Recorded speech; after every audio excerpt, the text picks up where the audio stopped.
Bom dia, muita luz para vocês. Sejam bem-vindos ao vídeo mais esperado pelas enfermeiras de postinho, CAPS, hemodiálise e pelas secretárias de médico. Antes de começar, já se inscreve no canal, curte e compartilha esse vídeo. Bora lá!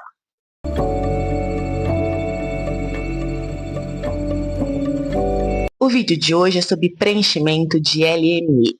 Para você que não sabe o que é LME, tá moscando aí, eu já falei sobre isso no outro vídeo, volta lá para poder assistir, depois volta aqui para poder acompanhar. De novidade para esse vídeo, eu adquiri um microfone, porque o áudio do vídeo anterior ficou horrível, e como toda boa profissional de saúde que não sabe nada a respeito de TI, editar vídeos e nada do tipo, eu trouxe o meu computador para fazer filmagens novamente, porque não consigo projetar a tela no vídeo. Vamos começar. Você que está muito perdido, digita aí no Google, consulta medicamento, abre o link da Secretaria de Estado de Saúde e já acompanha que essa é a lista dos medicamentos de alto custo, que são os medicamentos do componente especializado, tá? Clicando em qualquer um deles, você vai encontrar laudo de solicitação, avaliação e autorização de medicamentos. É esse documento que a gente está falando aqui, LME. Então, aqui você digita no Google Consulta Medicamento, vem aqui no link da Secretaria de Estado de Saúde e voltamos à nossa lista dos medicamentos de alto custo, clicando em qualquer um deles para qualquer CID, obrigatoriamente vai ter laudo de solicitação, avaliação e autorização de medicamentos, tanto na primeira solicitação quanto na renovação deste documento aqui que a gente está falando. Vamos ler essa frase aqui comigo.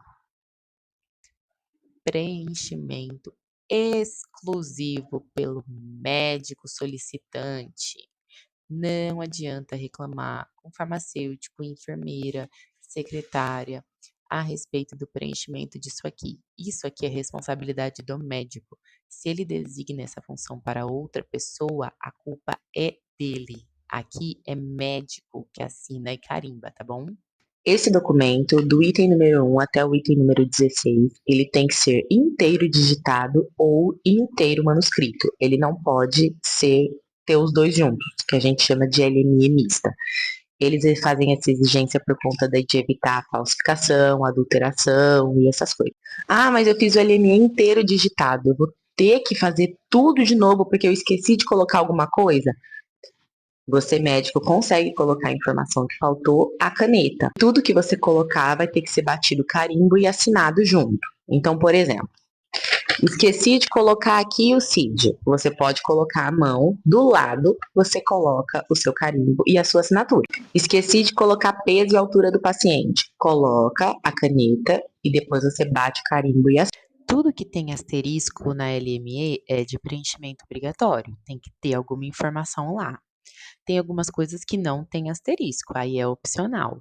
Porém, se começou a escrever algo ali, termina, é opcional. Você vai lá e coloca uma informação que não é obrigatória. Então, o mínimo que você tem que fazer é colocar uma informação certa ou então colocar uma informação completa, tá? Importante falar aqui que a LME ela não é exigida para solicitação de leites e de fórmulas, tá? O primeiro item com asterisco da nossa LME é o número do CNES. CNES é o Cadastro Nacional de Estabelecimentos de Saúde. Você, que o médico atende em convênio, atende SUS, qualquer consultório médico, qualquer posto de saúde, qualquer clínica que atenda convênio e SUS, necessariamente tem o número do CNES. É um cadastro que a maioria dos médicos particulares também já tem. Depois o nome do estabelecimento, não está com asterisco, se quiser colocar. Clínica fulana de tal, doutor fulano de tal, pode colocar.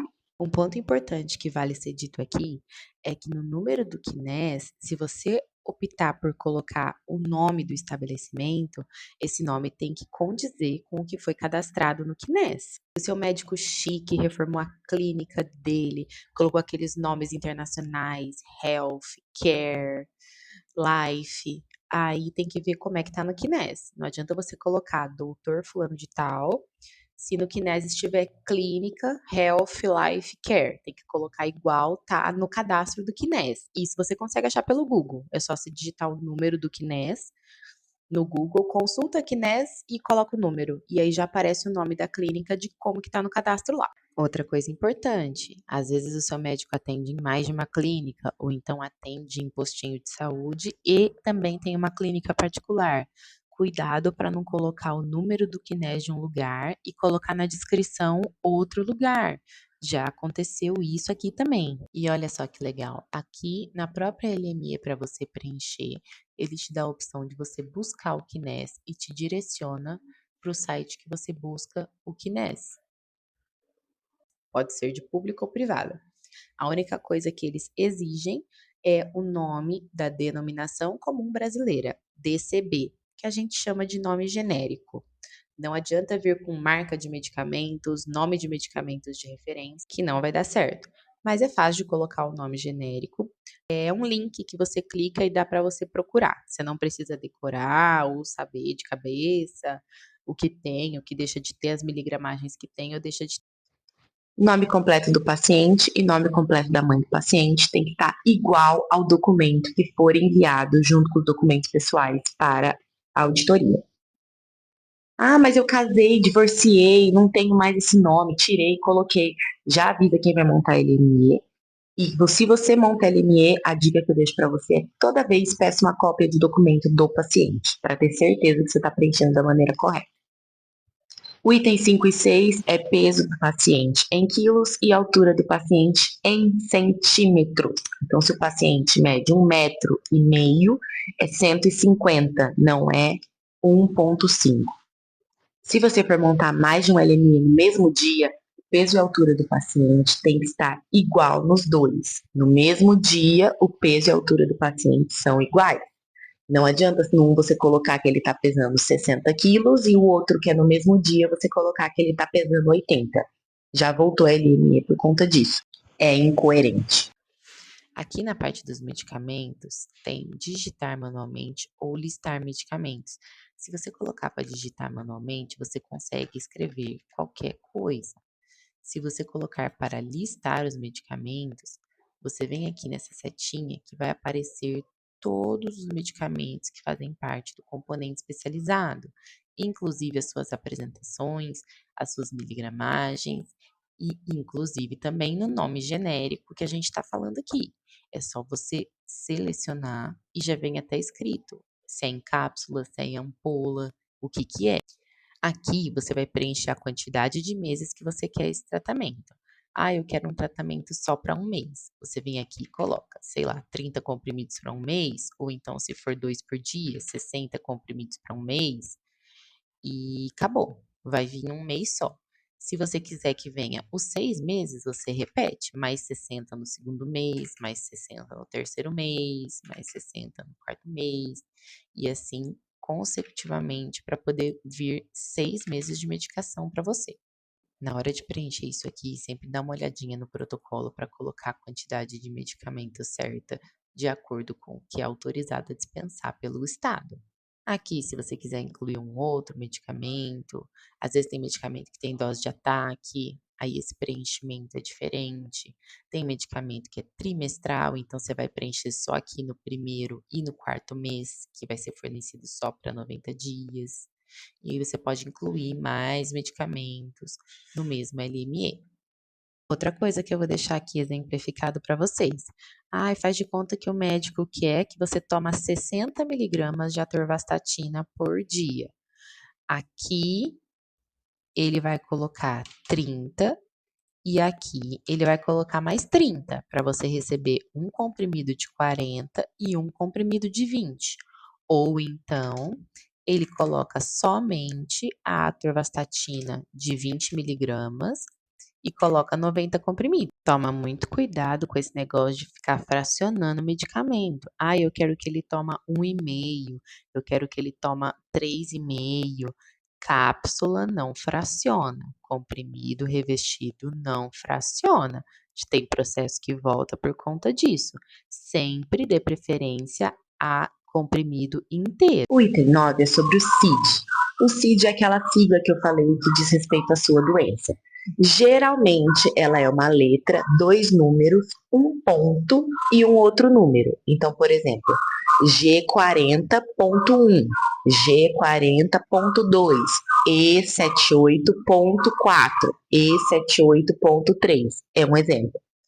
Sempre olha como que tá na lista antes de montar o processo, porque tem alguns que não são assim, alguns não têm o ponto, mas os que têm o ponto é obrigatório colocar ponto e o outro número. Deu para entender? Um exemplo aqui é para solicitação de adalimumab para espondilite anquilosante. O CID pode ser tanto o M43.8 ou então o M45. Se colocar M46, não vale. Se colocar M45.8, também não vale, tá errado. Tem que colocar ou M45, que daí não tem ponto nenhum, como você pode ver no protocolo, ou M46.8. O item 10 é para escrever o diagnóstico dessa sigla, também não é obrigatório colocar, mas se quiser, pode estar escrevendo. Ah, mas se eu vou fazer uma solicitação de medicamento, por que eu faria duas? O LME, já deu para perceber, ele é por CID, ou seja, por doença. Você é um ser humano com mais de um problema. Você precisa de um medicamento para diabetes, um medicamento para artrite, um medicamento para glaucoma. E aí vão precisar ser montados um LME para cada doença. Então, um LME para glaucoma, um LME para diabetes, porque a LME é por doença. Até porque, seguindo o exemplo aqui, os exames que são pedidos para diabetes, por exemplo, não são os mesmos que são pedidos para glaucoma. Uma coisa que eu vou esclarecer aqui para vocês, eu quero que vocês prestem muita atenção nessa parte. Quando você está tomando um medicamento, vamos supor, você está tomando atorvastatina para controlar seu colesterol, a sua dislipidemia. Não está dando certo, o médico vai incluir outra medicação. Se ele vai incluir uma nova medicação, no LME ele tem que colocar novamente a atorvastatina. Tá vendo que aqui ele consegue colocar até 6 medicamentos? Isso é justamente para esses casos que tem mais que um medicamento para a mesma doença. Se o CID é o mesmo, não adianta você montar 3 LME. Uma LME incluindo os 3 medicamentos. Por exemplo, se você faz uso de atorvastatina, o seu laudo de solicitação, no número 1, está escrito atorvastatina e acabou. Ah, o médico vai precisar incluir alguma coisa. Nesse novo laudo, ele vai ter que manter a atorvastatina. Número 2, ali no medicamento, ciprofibrato, benzafibrato, fenofibrato. Ele vai incluindo os medicamentos para o mesmo CID. Se acontecer dessa outra LME ter o mesmo CID da atorvastatina e ter somente um outro medicamento, por exemplo, um ciprofibrato, o pessoal da auditoria entende como troca. Afinal, é um documento mais recente, é uma LME mais recente e está com outro medicamento. Entende-se que o paciente não vai mais tomar atorvastatina e vai passar a tomar fenofibrato, ciprofibrato, mesmo se tiver escrito na anamnese, mesmo se tiver relatório junto. Se você vai incluir uma medicação, a solicitação que você faz para o Estado é das duas medicações e não somente da que vai ser incluída. Dá para entender a coerência disso, né? É uma solicitação de um medicamento que você vai retirar para 6 meses. Se tem mais que um medicamento, então você vai retirar os dois, que é para tomar os dois igual o médico quer incluir. Caso contrário, a solicitação de um medicamento só vai vir um medicamento só. Entende-se que aquele outro você não vai mais utilizar. É uma solicitação de medicamento, esse papel que a gente está falando. Gente, eu vou abrir um parênteses aqui para falar sobre a importância de você ter um farmacêutico ou alguém responsável para poder treinar os atendentes e o pessoal que fica na dispensação, os técnicos em farmácia e tudo mais. Já aconteceu situações, por exemplo, do pessoal mandar o paciente arrumar um processo que estava certo. E não é culpa deles. Eles não precisam ter todo esse conhecimento técnico que farmacêutico. Então é importante vocês treinarem os seus funcionários para poder deixar eles cientes de como que funciona, para depois não colocar a culpa neles que não era a obrigação deles saber. Isso evita transtorno por parte do paciente, por parte do médico, evita que ele fique sem a medicação mais tempo, que já é um processo burocrático para conseguir. O item número 11 é a anamnese. É o espaço onde o médico vai relatar vai escrever o porquê que você precisa daquela medicação, se for necessário colocar resultados de exames, falar sobre o seu histórico clínico. O item 12 é o item que eu falei para vocês no outro vídeo. Se o paciente realizou o tratamento prévio ou está em tratamento. Se tratando de medicamentos do componente especializado, teoricamente é para ele já ter realizado um tratamento com algum medicamento do componente básico. E aí coloca sim e coloca os medicamentos que ele já utilizou.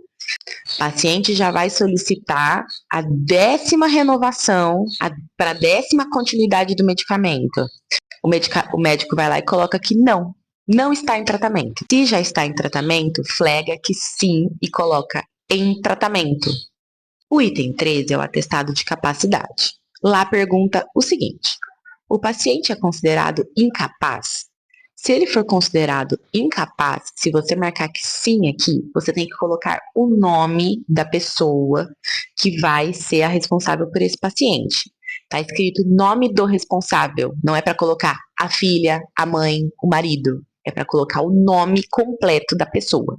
Se você colocar isso na solicitação, quando for para retirar o medicamento, quem responde por esse paciente, quem assina os termos de consentimento, quem assina os recibos quando retira essa medicação, vai ser essa pessoa que você colocou no campo 13. Mesmo sendo renovação, mesmo sendo caso novo, sempre manda cópia do documento junto. Para menores de idade, é obrigatório esse campo estar flegado como sim. Se você colocar que não, tudo bem, o paciente continua respondendo por ele mesmo, assinando nos lugares que é para ele mesmo assinar. Aqui a gente não está falando se a pessoa é alfabetizada ou não. Pessoas que não são alfabetizadas podem continuar sendo responsáveis por retirar a sua própria medicação. Junto com os documentos pessoais, tem a cópia do RG, e a cópia do RG da pessoa vai estar escrito que ela não é alfabetizada e as assinaturas dela vai ser somente digital. E aqui também não inclui as pessoas que você vai deixar autorizado para poder retirar. O último item dentro de um balãozinho azul, em todos os protocolos, diz sobre a declaração autorizadora, que é esse documento aqui, que você pode deixar 3 pessoas autorizadas para poder retirar o medicamento para você. É só preencher esse documento quando for enviar o LME e colocar em anexo a cópia do RG dessas pessoas. Para finalizar, nome do médico, número do cartão do SUS do médico, data da solicitação, carimbo e assinatura do médico. Item número 16, data da solicitação. Esse LME, ele tem uma validade de 90 dias. Não adianta você pegar esse LME em julho e querer dar entrada no processo em novembro. Ele vai estar inválido, vai precisar refazer todo esse papel de novo. Então, você que monta LME, conversa com o paciente, vê como é que está a retirada desse medicamento, quantos meses que falta. O paciente provavelmente sabe informar. Uma coisa importante a respeito da data da solicitação e a data da receita, elas têm que ser iguais. Teoricamente, esse laudo de solicitação, ele é feito tudo junto. Então, a data da receita, a data de exames, como escalas de dor, escala CDR, escala MEN, tem que ser as mesmas. Só exames laboratoriais que aí não é necessário. Um parênteses importante é sobre os medicamentos controlados. Por mais que a solicitação seja para 6 meses, as receitas têm que ser anexadas ao recibo todo mês. E essas receitas têm validade de 30 dias. Então, ou o médico faz as receitas consecutivas, por exemplo, a LME está na data 10/10. Ele vai fazer 6 receitas, 10/10, 10/11, 10/12, 10/1, 10/2, 10/3, entendeu? Ou então ele manda pelo menos as receitas dos próximos meses sem data. Até o campo 17 é obrigatório o preenchimento ser do médico, tá? A partir do campo 18, leia comigo. Campos abaixo preenchidos por abaixo, não acima, abaixo. Ali é para poder informar a raça, cor e etnia do paciente. Esse é o único item obrigatório nesse campo. Se o médico for preencher, e ele flegar lá, a assinatura no campo 23 tem que ser a do médico.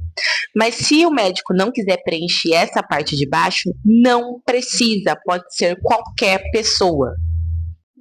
Tanto o paciente, quanto a mãe do paciente, quanto o responsável que a gente colocou no item 13, ou o médico, ou outro, que pode ser qualquer outra pessoa que colocar o CPF depois do lado. O único item obrigatório é a raça, a cor e etnia do paciente e a pessoa que preencheu esse, mesmo se o processo for digitado, pode ser manuscrito essa parte, vai assinar no campo 23. Tá vendo que o item 21 é CPF ou CNS, que é o Cartão Nacional de Saúde, o número do cartão do SUS? Ele não tem asterisco, então ele não é obrigatório. Porém, se você fazer um X ali, você tem que colocar o número, não é fazer o X e deixar em branco. Ele não é obrigatório, você foi lá e fez o X, então por favor preencha. Sobre o preenchimento de LME, ficou claro? Se tiver alguma dúvida, pode me mandar mensagem no direct ou colocar aqui nos comentários que eu vou estar dando uma olhada e respondendo. Queria agradecer você que ficou até aqui, espero que tenha sido esclarecedor. E queria agradecer o pessoal que visualizou meu último vídeo, que bateu mais de 1000 visualizações em 2 dias. Muito bom saber que estou ajudando pessoas a conseguir entender sobre esse processo e retirar seus medicamentos gratuitamente. Uma boa semana para vocês e até a próxima!